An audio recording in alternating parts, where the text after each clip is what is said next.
A new medical complex, essentially a new hospital that will still be centrally located, but on the east side of the island. To not move forward with this is a total, what do you call that?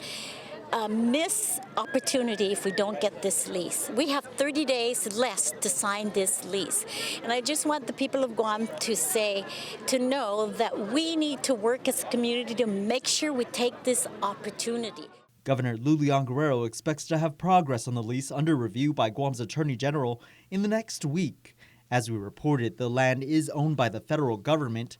Original landowners have argued for it to be returned to them. The governor saying the military realigned its missile defense plans to accommodate the proposal to transform Eagles Field in Mangilao into a medical complex. The lease negotiations were held over the past 2.5 years. AG Doug Moylan says his understanding is there is little room to modify it. And our lawyers need the time to look at it. And then obviously there's a bill out there that the governor vetoed that would impact our review of this document.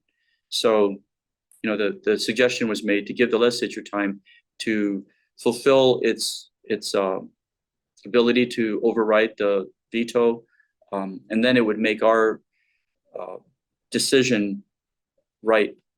It would come to the question of whether or not this document can be approved or not from the AG's office perspective. The bill vetoed by the governor calls for transparency for the Eagles Field property. It got unanimous support on session floor, and senators have enough votes for the override. AG Moylan says he did find one section in the lease that is a bit concerning. As lawyers, our job is to let the parties know that this is an issue and then look at the law and see how that relates to it. And that's why paragraph 10 does not necessarily mean that this is just for the people of Guam. There's a clause in there that allows it for federal purpose. A concern over whether the facility is for the public or just an overflow for Naval Hospital. But the governor says there is no provision that says this hospital is for military. We are going to own the hospital. We are going to build the hospital.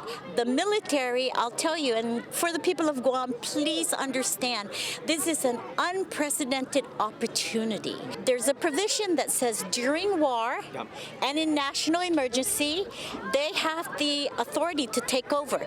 We are a U.S. territory. During war, the president could say, we're taking over Guam.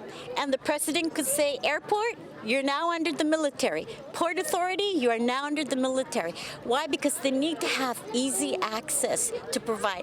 In that situation, the provision also says that we as a government can recoup and get reimbursement from the military. So I don't think that's a big issue for the discussions. Whatever the outcome, the governor says she will sign the lease. Nick Delgado, KUAM News.